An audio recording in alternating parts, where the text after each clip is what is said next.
Live from New Delhi, you're watching DD India News Hour, India's voice to the world. I'm Siddharth Bharadwaj. Coming up in the next hour.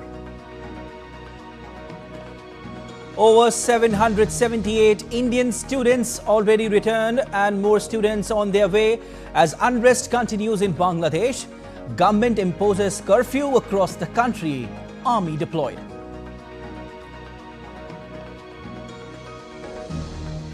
Indian government dismisses certain media reports regarding life expectancy during the COVID-19 pandemic in India in 2020.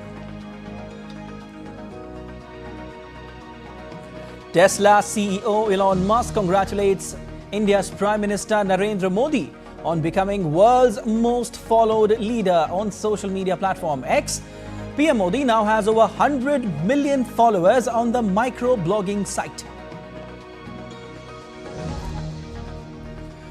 International Olympic Committee President Thomas Bach says the stage is set for the 2024 Paris Games. An organizing committee remains vigilant 6 days out from the opening ceremonies.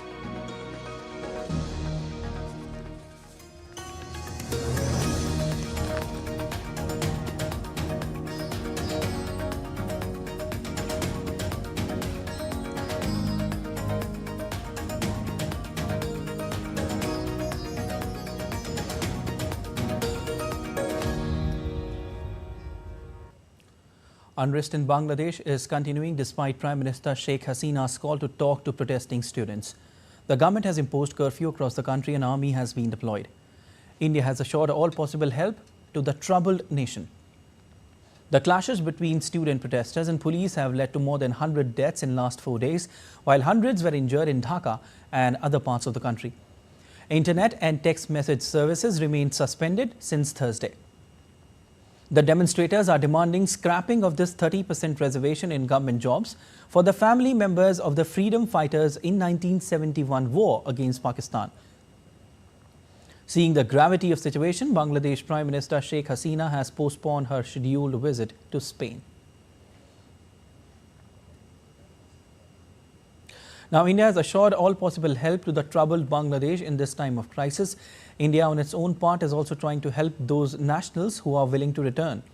The High Commission of India in Dhaka and the Assistant High Commissions in Chittagong, Rajshahi, Sylhet and Khulna have been assisting the return of Indian nationals through crossing points along India-Bangladesh international border. Ministry of External Affairs is also coordinating with civil aviation, immigration, land ports and BSF authorities to ensure a smooth passage of Indian citizens. More than 778 Indian students have returned to India through land ports. Around 200 students have returned by regular flights through Dhaka and Chittagong airports. The High Commission of India is in touch with Indian students in various universities in Bangladesh and is providing necessary assistance. Students from Nepal and Bhutan have also been assisted with their crossing into India on request. There are about 15,000 Indians in Bangladesh, including 8,500 students. The High Commission of India has released following emergency numbers for Indians. You can see them on your screens.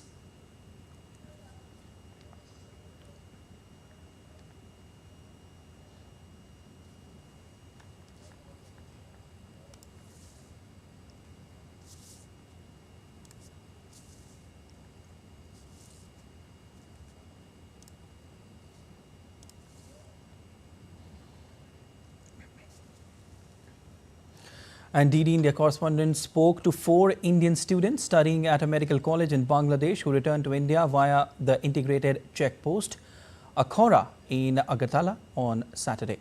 Out of the 4, 3 of them hail from Assam and 1 from Meghalaya. The students said they received help from the Indian embassy in Dhaka to facilitate their return to India. There are around 70 to 80 Indian students studying at a medical college and hospital. The students belonged from Jammu and Kashmir, Rajasthan and Haryana. The Indian High Commission and Bangladesh Police are in constant touch with Indian students after the situation deteriorated following the anti-quota stir in that country. The returnee students said they panicked after internet connectivity was shut and even the medical college was also closed.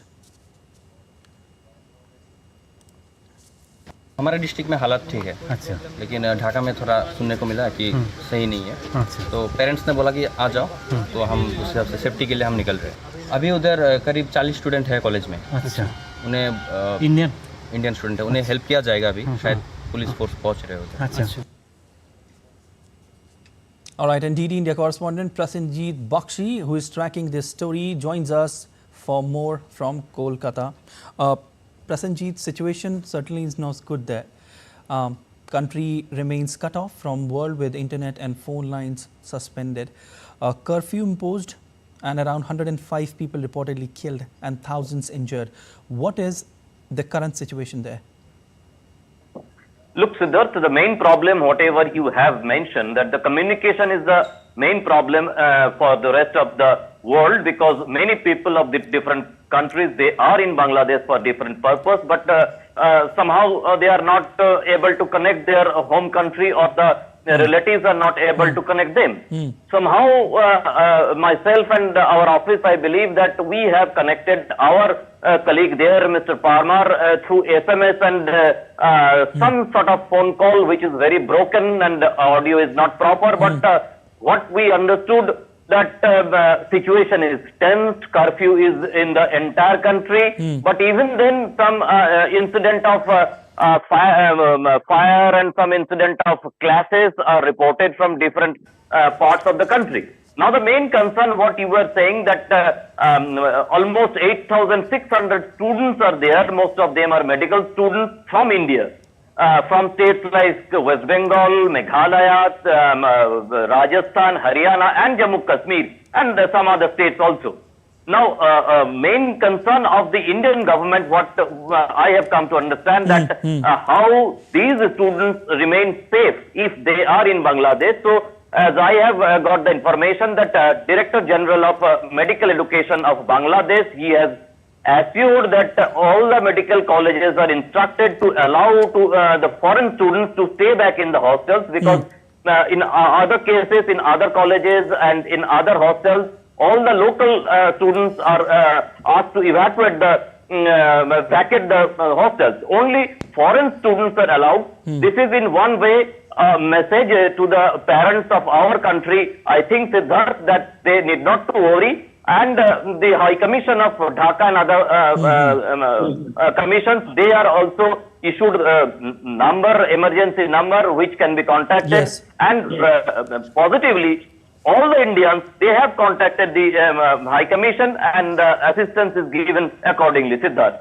Okay, Prasenjit, certainly we have to appreciate the High Commission of India in Dhaka, a commendable job, and the Assistant High Commissions in Chittagong, Rajshahi, Sylhet in fact, and Khulna.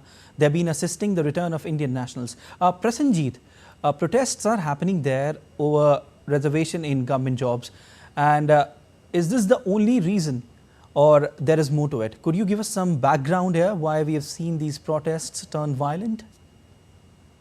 Can you please repeat, just interrupted in between, can you please repeat the question hurriedly? Yeah, I was just saying, Prasenjit, that we have to appreciate the High Commission of India in Dhaka, certainly commendable job, and also Assistant High Commissions in Chittagong, Rajshahi, of course, Sylhet and Khulna. They've been assisting the return of Indian nationals. Protests are happening there, Prasenjit, over reservation in government jobs. I was asking you that, is this the only reason, or there is more to it? Could you give us some background here? Why have we seen these protests turn violent? Look, it is I must say that it is not only restricted to the abolition of quota system, whatever the students are demanding for their future. There are certain political elements who are instigating from behind, but I do not know that how far we should go in detailing of those things, that who are instigating and why are instigating. That is a very, I must say that is a very complicated geopolitics. For DD India, we must not, I think, go in detail of that. But I must say that our states like West Bengal, Assam, Tripura, Meghalaya, we should be in high alert for the counter effect of such unrest, number one.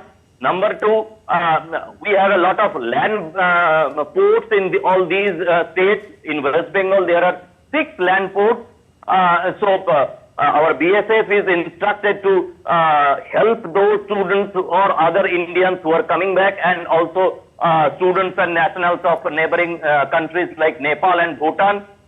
So this is there. But it has a detailed background. It has a different geopolitical background, which we must, I should say, that bisect or dissect after the situation has come down, would come down. But I believe that tomorrow there will be a hearing in their Supreme Court on this quota issue, and according to the request of the Bangladesh government, Supreme Court has preponed the hearing, and it will happen tomorrow. And by that hearing and everything, situation will settle down certainly from the next week. Okay, Prasenjit, anything being done to pacify the protesters? Right now the curfew has been imposed, but any talks going on from the government side?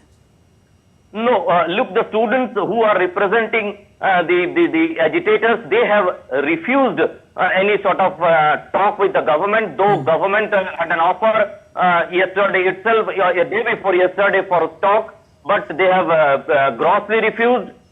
So in that case, the Supreme Court, the judgment of the Supreme Court, the observation of the Supreme Court is the only way. And this is also an indication, Siddharth, that what I was unwilling to explain before, right at this moment, that why this agitation has gone to such an extent and who are the players instigating from behind. But the way the students have refused to talk to the government, this itself shows that it is not only just a student agitation, there has some political implication behind this, Siddharth.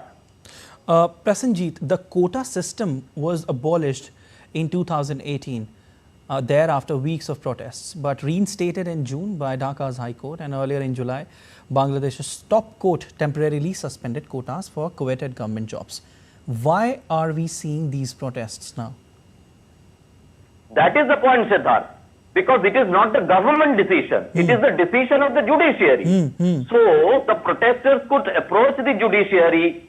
Protesters could approach the judiciary for preponing the pending case. But they are not willing to talk to the government. Exactly. Instead of that, they have started such type of a violent agitation. Which has so far killed 105 people. That is the government number. The 105 people. Protesters are saying that number is very high. Whatever it is, 105 is not a less number. And so when it is the judgment of the judiciary, it is the observation of the judiciary, so that can be challenged before the judiciary, before the Supreme Court. But none have tried for that, and they suddenly started such type of an agitation and tried to destabilize the entire country. That is the point where journalists like us trying to find out that what is the geopolitical purpose of such agitation, and what is the purpose of this agitation within our neighboring country, Siddharth. Okay. Now, Prasenjit, UN has in fact now jumped into the situation with the UN Secretary General calling for restraint from all parties involved through probe into the matter. Now, with all this, can we expect some calmness there in the region? Look, even security forces already in active mode in Dhaka, because the area which is called the embassy area of Dhaka, that is under the security of UN. Certain star hotels where the foreigners are staying, that is under UN security. So UN is in already action, but at the same time, yesterday was a call given by the political opposition, political outfits like Jamaat or BNP for a gathering after the midday namaz. So that was most challenging for the Hasina government.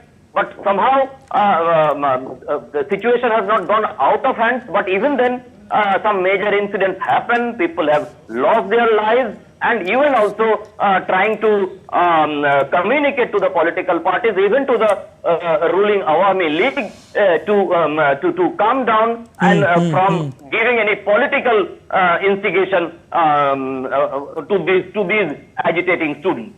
Siddharth. Okay, Prasanji, thank you so much. We'll keep taking your updates on this since this is a developing story. Thank you so much for your analysis.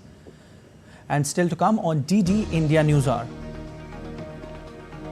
Amid ongoing tensions and territorial disputes in the region, the US announces support for the Philippines in resupplying a ship in the South China Sea. With close to 40% women representation, the new UK Parliament praised for being the most diverse in history.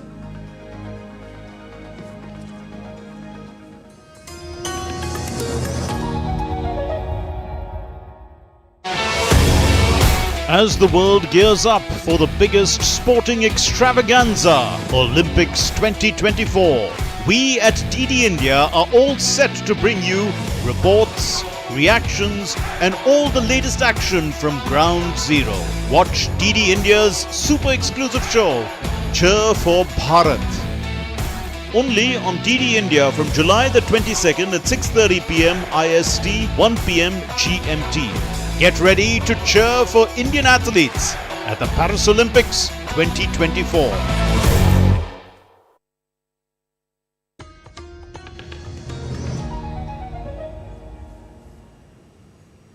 You're watching DD India News Hour. I'm Siddharth Bharadwaj. And a day after Microsoft outage severely impacted flight operations across India, the Ministry of Civil Aviation on Saturday said that the issue has been resolved. According to an official statement, the airline systems across airports resumed by dawn. Furthermore, the passengers are no longer facing any issues. Flight schedules are being adhered to as usual. The outage had impacted various sectors, causing significant delays and inconvenience to passengers. Several airlines had to resort to manual check-in and boarding processes at the airports.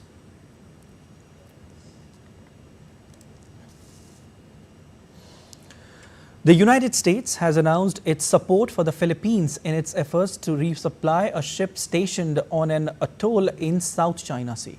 This comes amid ongoing tensions and territorial disputes in the region, particularly with China, which also claims sovereignty over the area. House National Security Advisor Jake Sullivan says US would prefer that the Philippines conducts the resupplies of the small crew on the warship Sierra Madre to reinforce maritime claims in the South China Sea contested by China.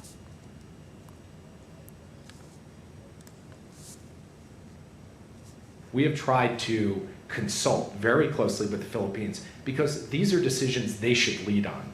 How to most effectively reprovision this ship so that the sailors on board have the food and water and other provisions they need to continue to fulfill their mission. And we will do what is necessary with the Philippines to see to it that that happens. At a time when his contender Donald Trump has been nominated as the presidential candidate unanimously by the Republican Party, the Democratic Party's aspirant and US President Joe Biden is facing troubles after troubles for his re-election bid. In a fresh jolt to his candidature, his fundraisers have hold in fact their fund release, causing this month's donations plummet. This may even cause problems in his official nomination on August 19 convention of his party. Several of US President Joe Biden's campaign fundraisers have put their funds on hold and are not releasing the sum to Biden. This has caused Biden's plans to raise money in Austin, Denver and California next week being shelved. Due to such uncertainties, the hopes to raise $50 million donation in July for Biden's victory fund has not reached even half-mark figures as of Friday. However, to give boost to his campaign and claim for formal candidature, Joe Biden is understood to begin his campaign next week after being in isolation due to getting detected for COVID-19 since Wednesday. Biden remains defiant, saying the policy plan developed by Trump's conservative allies is full of mischief and he will expose Trump's Project 2025 agenda. Meanwhile, 34 out of the total 264 congressmen in both houses have publicly expressed their displeasure over Biden's candidacy and have urged him to drop out for a better candidate against Trump. They represent more than 1 in 8 Democrats in Congress, where Biden's party controls 213 seats in the House of Representatives and 51 in the Senate. The official party process to nominate Biden is advancing as the Democratic National Convention Rules Committee met on Friday to outline a virtual voting process to bring forward the official nomination of the 81-year-old before the party's in-person convention starts in August 19 in Chicago. Officials argue an early nomination is needed to easily comply with state election laws or risk being left off the November ballot. For a party already divided over Biden, the early virtual vote may again put pressure on Biden to pull out of the race. To put further pressure on Biden, some Democrats have begun advertising against him. Akhilesh Suman's report for DD India. An increased security detail, road closures and tighter checks are the measures being taken by the US Secret Service for former President Donald Trump's upcoming Saturday rally. Donald Trump is set to make his first public campaign appearance, which will be held at Grand Rapids Van Andel Arena, almost 1 week after an attempt on the former president's life during a rally in Pennsylvania. The Grand Rapids Police Chief Eric Winstrom has said that the local police are working closely with the federal partners for Saturday's campaign event. Okay, in the UK, the new parliament has been praised for being the most diverse in history. Record numbers of MPs are from ethnic minorities and almost 40% are female. As John Beaver reports, this hasn't happened by accident and is the result of a years-long push for Parliament to better reflect the makeup of the UK. I was elected to Parliament to represent my constituents. The diversity of the new Parliament was clear to see as new MPs were sworn in. A wide variety of religious texts had to be provided, including the Gita, for members to swear their oaths, and a record number chose a non-religious affirmation instead. When Diane Abbott was first elected, she was just one of 4 MPs from an ethnically diverse background. There are now 90. She's also currently the longest-serving female MP. When I was a new member in 1987, there were only 40 female members of Parliament. Today we have 264. And some of us are glad that we have lived to see this. Diversity experts agree and say it's not just a concerted effort by political parties to choose more diverse candidates for Parliament. It shows, I think, a positive, broader story in British society, in education, in professional life, that especially the British-born children of Commonwealth migrants from India and other countries have done really well in education, really well in professional life, and are expecting, in a way that their parents and grandparents wouldn't, to have an opportunity to go into Parliament, to go into politics and to go into other spheres of life. The impact a diverse Parliament will have on the laws that are passed isn't yet known and isn't easy to predict. Political experts point out that previous governments have had prominent ministers from immigrant backgrounds who have been vehemently anti-immigration. Although happy with the progress that's been made, many campaigners say they want greater diversity until the makeup of Parliament accurately reflects the people it represents. In London, John Beaver reporting for DD India. The charred remains of a double-decker bus burned during riots in northern English city of Leeds have been removed by authorities. West Yorkshire Police says officers made arrests and will continue to look for those caught on CCTV who perpetrated the disorder. DD India Stuart Smith reports from London.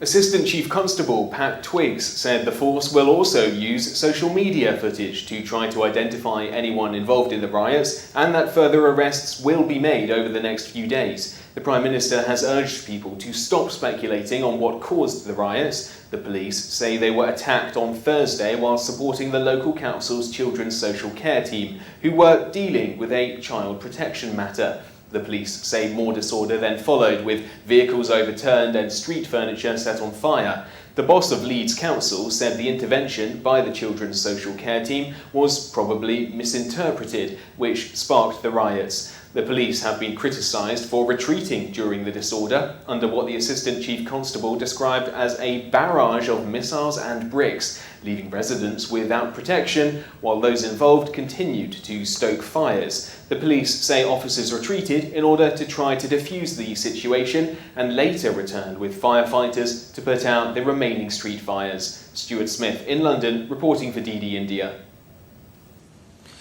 In the latest updates on Israel-Hamas conflict, US Secretary of State Antony Blinken said a long-sought ceasefire between Israel and Hamas was within sight, adding negotiators were driving toward the goal line. We have an agreement to the framework the President put out by both Israel and Hamas. The question now is finishing the negotiation of some critical details. No, they signed onto the framework, right, and that's what's so important. But there remain some issues that need to be resolved, that need to be negotiated. We're in the midst of doing exactly that.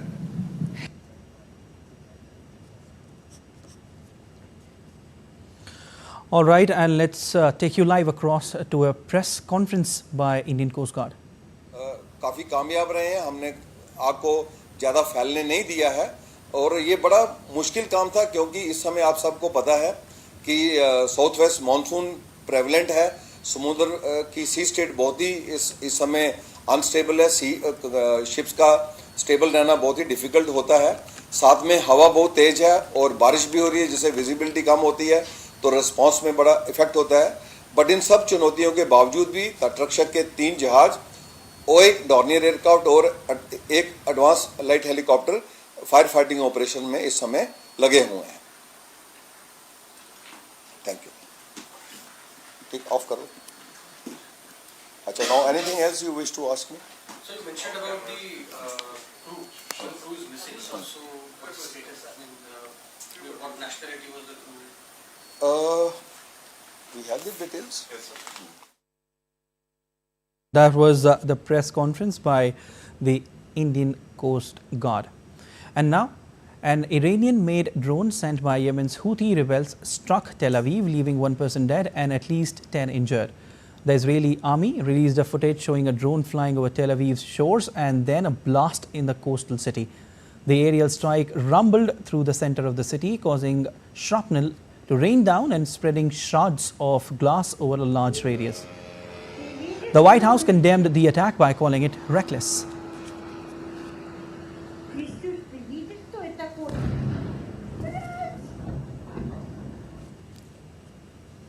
And let's take a look at other stories making news around the world. A highway bridge collapsed due to a flash flood in Shaanxi province in China's northwest on Friday. According to the officials, 11 people were killed after the vehicle fell into the river due to the bridge collapse. China's National Fire and Rescue Authority said on Saturday it had dispatched a rescue team to the site. The team includes 859 people, 90 vehicles, 20 boats and 41 drones.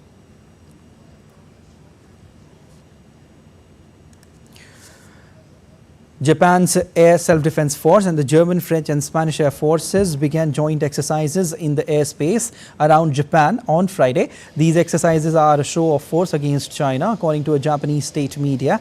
It's the first time Spanish aircraft have taken part in drills in Japan. The drills include Eurofighter Typhoon jets from Germany and Spain and Rafale fighter jets from France.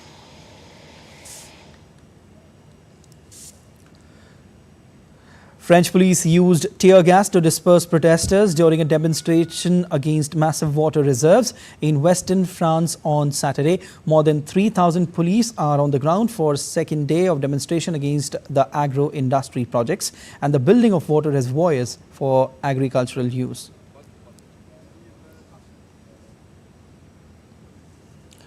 Doctors Without Borders or Médecins Sans Frontières have rescued some 47 migrants off the Tunisian and Italian coasts in the third rescue operation carried out by crew members of the rescue ship Geo Barents in 24 hours.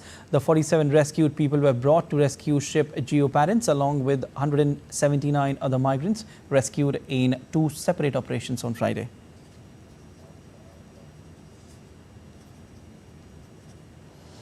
And still to come on this edition of DD India News Hour.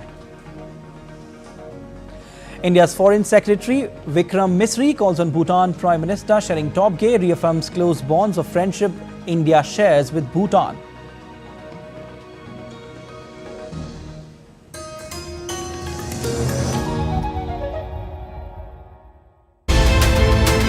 What are the strategic implications of China's slowdown?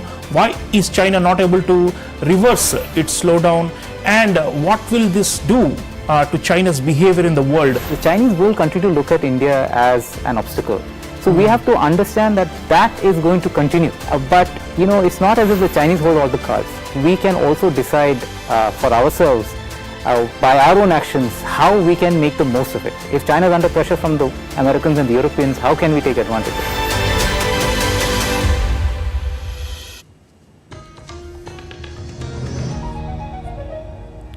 You're watching DD India NewsHour. I'm Siddharth Bharadwaj, and a quick recap of the headlines.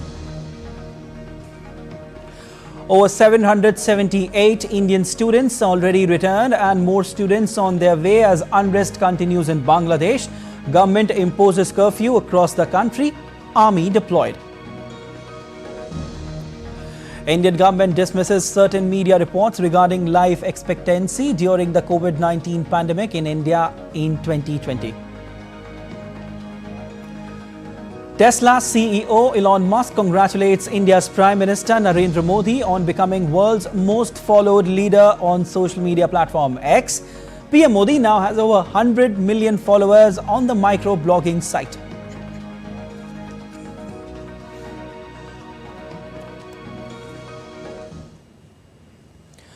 New Zealand Prime Minister Christopher Luxon called Prime Minister Narendra Modi on Saturday and congratulated him for re-election in recently held general elections in India. They talked on the ways to advance cooperation in trade, animal husbandry, pharmaceuticals, education, space and other areas. PM Modi thanked PM Luxon for looking after the interests of the Indian diaspora. PM Luxon assured him of their security and well-being. As India-New Zealand ties are anchored in shared democratic values and close people-to-people ties, there is enough potential to growth of bilateral cooperation to new heights in the years to come.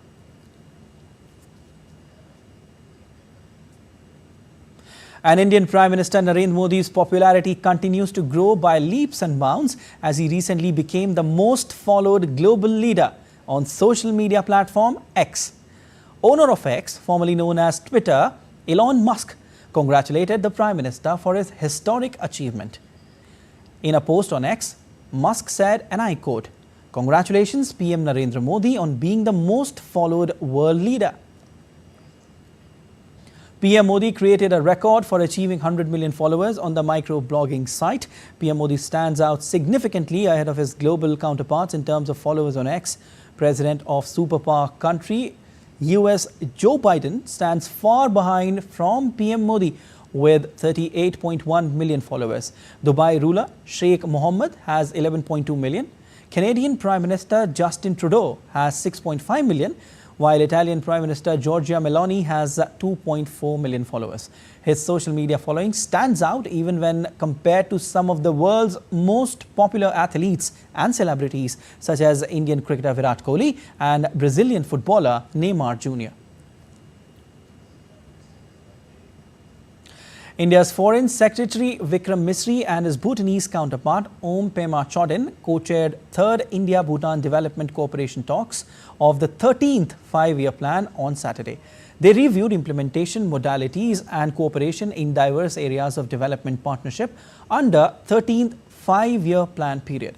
The two sides expressed satisfaction at large number of India-Bhutan development projects implemented under 12th five-year plan in sectors including connectivity, infrastructure, cultural heritage, health, education, agriculture, sports, skilling and digital economy. The two foreign secretaries also virtually inaugurated 19 schools in Bhutan which were constructed during the 12th FYP period.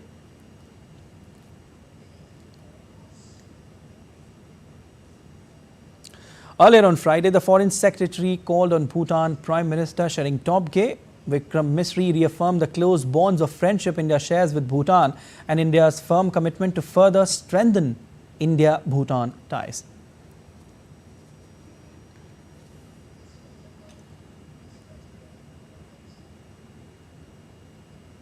And my colleague and DD India correspondent Jessica Taneja joins me to give more information on this. Hello, Jessica.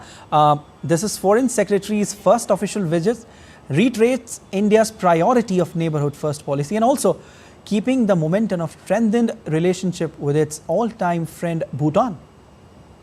That's correct, and if you'd recall the reciprocal visit of the Prime Minister after Bhutanese Prime Minister Shirin Tobgay had come to India earlier in the year, and also at the inauguration or the oath-taking ceremony of the Prime Minister 2 months ago.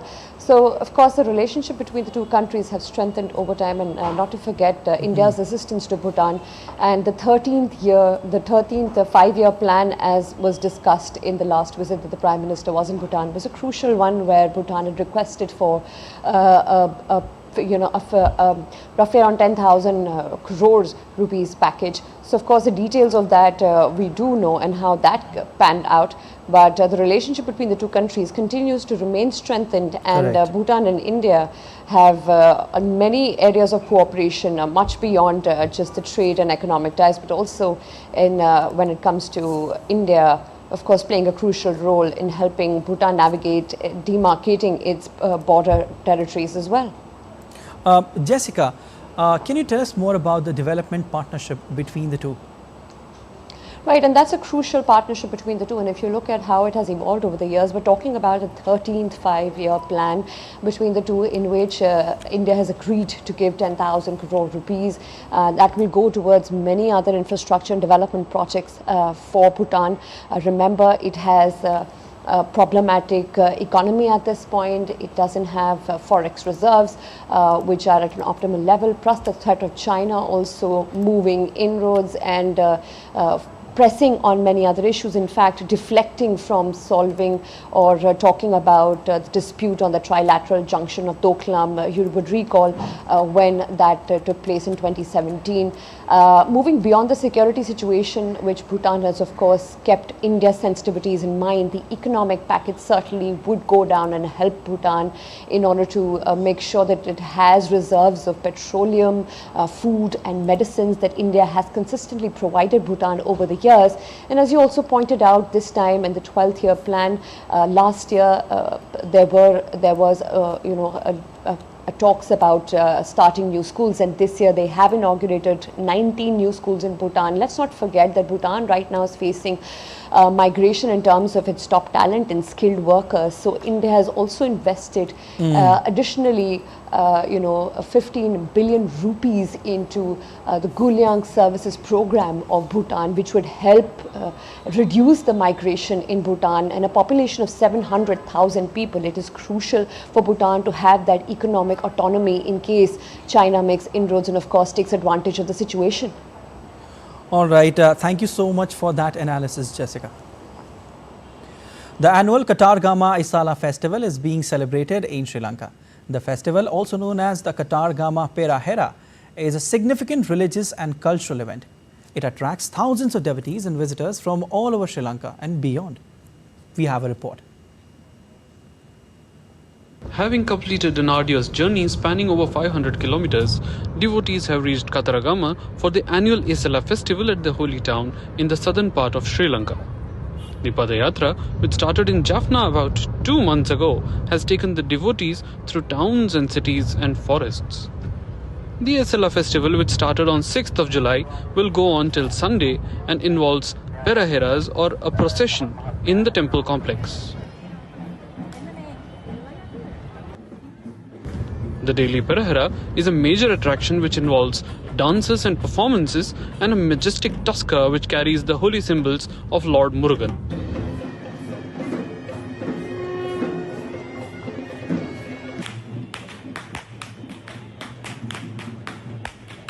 Katargama's main temple of the Mahadevala is dedicated to the Hindu god of war, Skanda, or Lord Murugan, while the complex also has Kirivehera Buddhist temple as well as the Qidr shrine.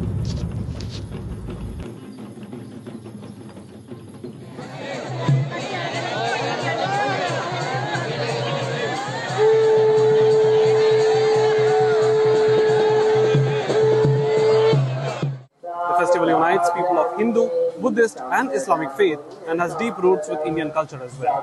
For DD India, Ahmed Moeed Faruqi from Kataragama. On Saturday, India's Ministry of Health and Family Welfare issued a statement refuting certain media reports that had highlighted findings from a paper published today in the academic journal Sciences Advances regarding life expectancy during the COVID-19 pandemic in India in 2020. The ministry said these reports are based on untenable and unacceptable estimates. As per the Health Ministry, excess mortality reported in the Science Advances paper in 2020 over the previous year is a gross and misleading overestimate. The Health Ministry criticized the study as erroneous, citing critical flaws in methodology and inconsistent, unexplainable claims. According to the Health Ministry, discrepancies between the study's findings and established COVID-19 mortality patterns further undermine study's credibility, and that the study fails to acknowledge India's robust civil registration system, which recorded a substantial increase in death registrations in 2020, not solely attributable to the pandemic.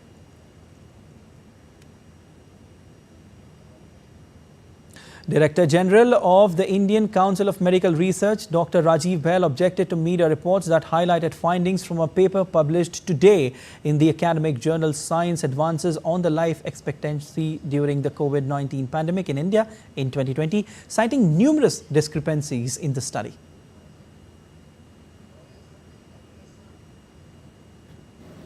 The most important flaw is that only a very small part of the National Family Health Survey, which was conducted in some households in 14 states between the month of January 2021 to about April 2021, that sample of households has been taken to compare deaths that occurred during those households in 2020 compared to 2019 and 2018.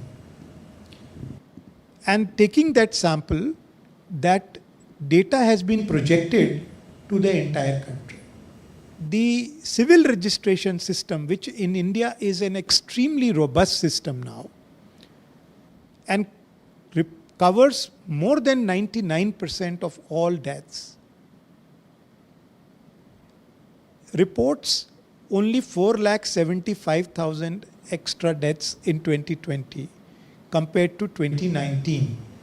Now data is available also from the sample registration survey, which clearly shows that the mortality in 2020 was 6 per thousand, which was similar to what was seen in 2019 at 6 per thousand. Niti Ayog's member Dr. V.K. Paul also criticized media reports, describing them as relying on untenable and unacceptable estimates. ये बिल्कुल नहीं मानते कि जो extra death 20 में हुई हैं वो they are as much as 12 lakh या 11.9 लाख जैसे उन्होंने कहा. नो, एक्सेस डेथ्स हमारे हिसाब से CRS सिस्टम में 4.74 लाख है, उससे ज़्यादा तो हो ही नहीं सकती. और उसमें भी जो सारी डेथ हैं ये कोविड की डेथ हम नहीं मान सकते, और कोविड की डेथ उसका हिस्सा होगी. शॉर्ट पॉइंट ये है कि इस स्टडी में बहुत सारे ओवर एस्टिमेशन हुआ है. ये गलत एस्टिमेट है, अनटेनेबल है, अनएक्सेप्टेबल है. Alright, let's take a look at other stories making news. The legendary Vagnak, the tiger claw used by Indian ruler Chhatrapati Shivaji Maharaj, has returned to India. The iconic tiger claw, which was used to vanquish Afzal Khan, was in the London Museum and is now proudly displayed at Shivaji Museum in Satara. Indian minister expressed joy on platform X by sharing some pictures. One dead, 13 injured after parts of building collapsed in India's Mumbai on Saturday. The incident took place close to the Grant Road railway station. At least 8 residents were stranded on the top floor of the 4-storied building. Rescue operation is underway. India's National Testing Agency declared the state-wise and centre-wise data of the results for medical entrance exam on Saturday. Earlier,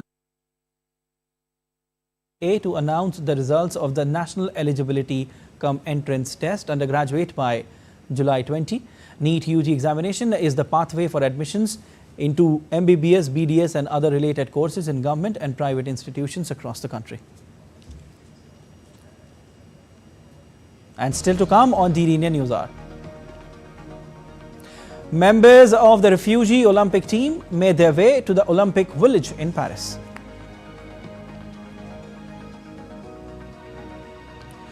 And as we observe the International Chess Day today, we'll bring you the honors and the global impact this game has.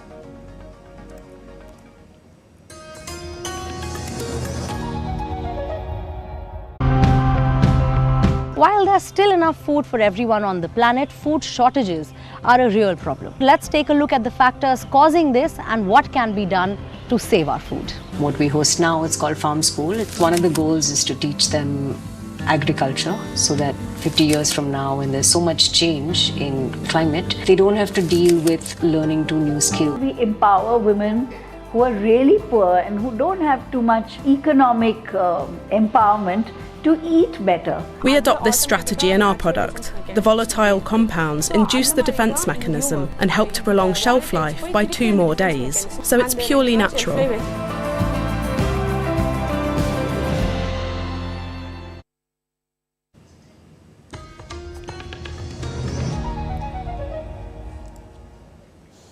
You're watching DD India NewsHour. I'm Siddharth Bharadwaj and time now for sport.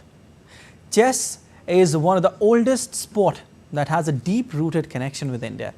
India has not only been associated with the sport since ages, but even in the recent times, India has seen the emergence of many international chess champions as well. On this International Chess Day, we bring you this exclusive report that tells you all about India's connection with chess and how chess can make your mental health better. International Chess Day is an annual chess celebration held on the 20th of July every year. The idea for the International Chess Day was first proposed by the United Nations Educational, Scientific and Cultural Organization, or the UNESCO. It was first celebrated in the year 1966 after FIDE established the event. The UN General Assembly unanimously approved a resolution recognizing International Chess Day in 2019. From the very origin of the beautiful game to the current global online chess phenomena, India has contributed significantly to the world of chess. Chess was born out of Indian game called Chaturanga before 600s AD. According to the UN, the game evolved in northern Indian subcontinent between 319 and 543 CE. Historical records show that 8x8 chessboard dates from days of Mahabharata and Ramayana. The word Chaturanga means four-limbed. It refers to ancient army divisions of infantry, cavalry, elephantry and chariotry. The game spread west to Persia via the Silk Roads. The game was termed Shatranj when it came to Sassanid Persia around 600 CE. Eventually, the game evolved into what we know as chess around the 16th century. Chess is played by around 605 million individually on a regular basis. Not only this, chess is a very important game for mental health and fitness. Speaking on its importance, celebrated chess star Vidit Gujarati said that chess is a mental gym and it plays a key role in one's fitness. Everyone, a very, very happy International Chess Day. Chess is a beautiful sport. It's like gym for your brain. It keeps you mentally sharp and alert. And I believe everyone should at least try it once in their life. And I'm sure you will have a lot of fun in doing so. So have fun, enjoy, cheers. India has produced a lot of Indian chess stars. From Vishwanathan Anand to the youngest prodigy R. Pragnananda, India is continuously emerging as a bright star in various sporting fields along with chess. Deepika Mehto's report for DD India. All right, DD India correspondent Narayan Singh is with us to talk more, as today is a very special day. Narayan, chess is one of India's contribution to world culture. There is no doubt about that. We have some of the best players. India is in fact producing some of the best players. How do you analyze that? Definitely, Siddharth, as you mentioned, that it's India's contribution to the world, and we can say that nothing can be bigger than this, that India is contributing, giving a game like chess to the world, as it was invented in around 16th century, and after 1,500 years after, we can say that around 172 countries are playing the game of chess. So it's a big thing, and also it's we can say that on the International Chess Day, it's not only about spreading awareness about the game of the chess, but also it is about the establishing the intellectual supremacy of one country over another. Right now we have we can say that many young chess players who are dominating the world, and in the recently concluded candidates we saw that 4 Indian chess players were there, 3 in the men's section and 1 in women's, and after the we can say that when the tournament ended, then our champion D. Kukesh emerged as the champion of the candidates, and now he will play the world champion Ding Liren in November and December. So it shows that what kind of young and prodigious chess player we have right now. Definitely. Narayan, apart from the very fact that it's fun playing chess, tell us some of the benefits of playing chess. Siddharth, as you know that always chess is a mental game. We know that it helps a person to become mentally strong, and it shows the mental strength of the people, and it also makes we can say the young kids mentally strong. And nowadays we are, especially in the Chess Federation of India, is organizing chess in the various school programs. And because of that we can see that it definitely the emergence of the young players in India and the way they are dominating, credit goes to the schemes that were placed here in India, and because of that we are witnessing a large number of young and talented players who are just dominating the world order in chess. All right, thank you so much for your analysis, Narayan, and happy International Chess Day to you. Now, IOC President Thomas Bach on Saturday said that the stage is set for Paris 2024 Games, but organizing committee remains vigilant 6 days before the Games start. Some 45,000 police personnel will secure the Paris Olympics July 26 opening ceremony, with over 100 heads of state and government set to attend.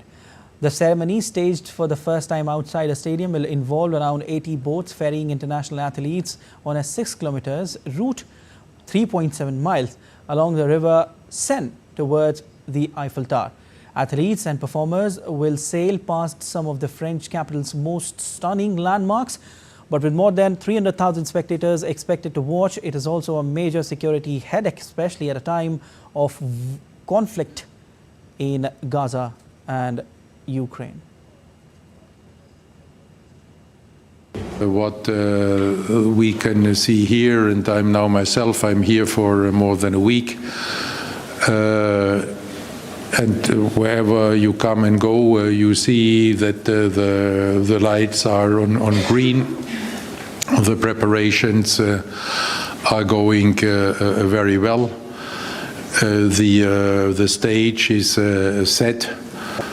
But we have an organizing committee which remains vigilant, which does not ignore any kind of challenges, which you always have when you're organizing the most complex event in this world. And all this can give us really great confidence in looking forward to these games. Paris 2024 unveiled the podiums for the Olympic and Paralympic Games in front of the Eiffel Tower. The Summer Games mascots and French Paralympic athletes took their turns posing for the photos on the podium, which organizers said were made entirely out of recycled wood and plastic. The Paris 2024 Olympics Bid Committee proposed a strong eco-friendly plan that will slash carbon emissions. The Olympic Games will be held in Paris from July 26 to August 11, 2024, followed by the Paralympic Games from August 28 to September 8. That's all for this edition of DD India News Hour, but let us know your thoughts on the news of the day. For those on the go, you can get all the latest news and updates from India and across the world on DD India mobile app. The app is available on both Android and iOS platforms. Scan the QR code on the screen to download now. We'll be back with more news as it breaks here on DD India. I'm Siddharth Bharadwaj from all of us here in Delhi. Thanks for watching DD India News Hour.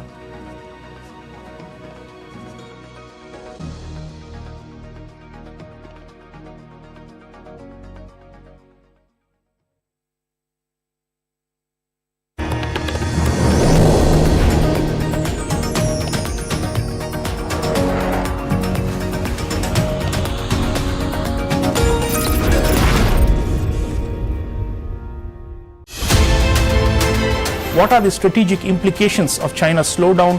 Why is China not able to reverse its slowdown? And what will this do to China's behavior in the world? The Chinese will continue to look at India as an obstacle. So we have to understand that that is going to continue. But it's not as if the Chinese hold all the cards. We can also decide for ourselves by our own actions how we can make the most of it. If China is under pressure from the Americans and the Europeans, how can we take advantage of it?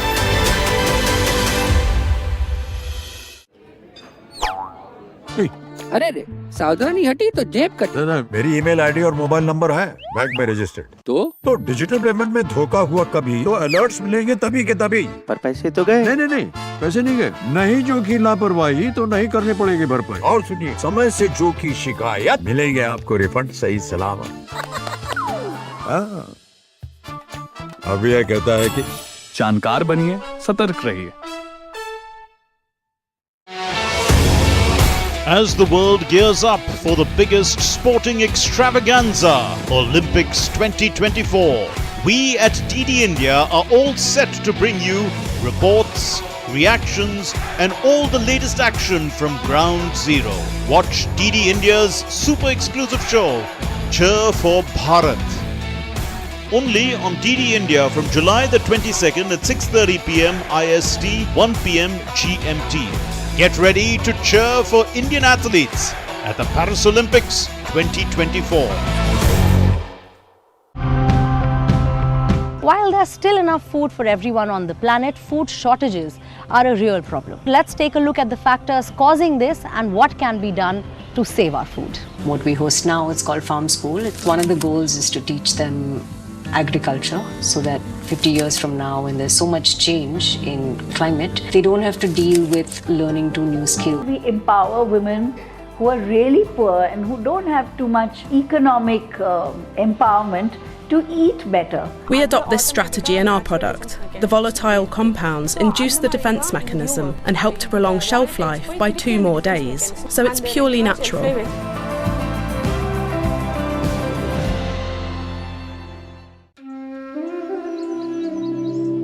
Take a front seat to witness the grandeur that is Odisha.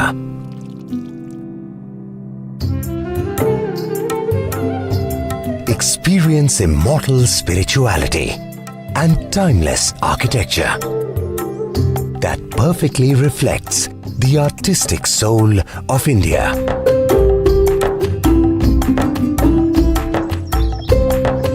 Get swept by its sun-kissed beaches. Take a walk on a bed of golden sand. Witness aquatic wonders.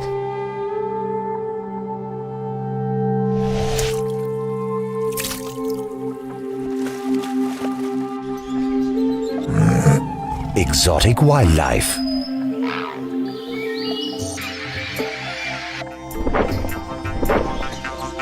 Odisha is home to an enduring cultural legacy.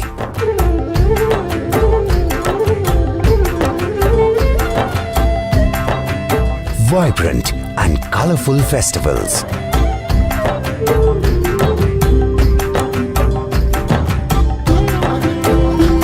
Captivating folk dances.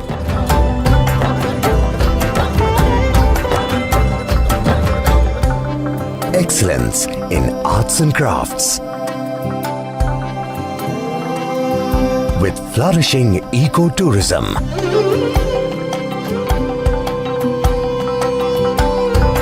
with fast developing infrastructure,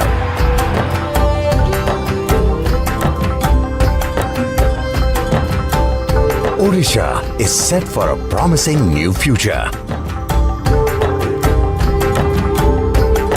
Welcome to India's best kept secret.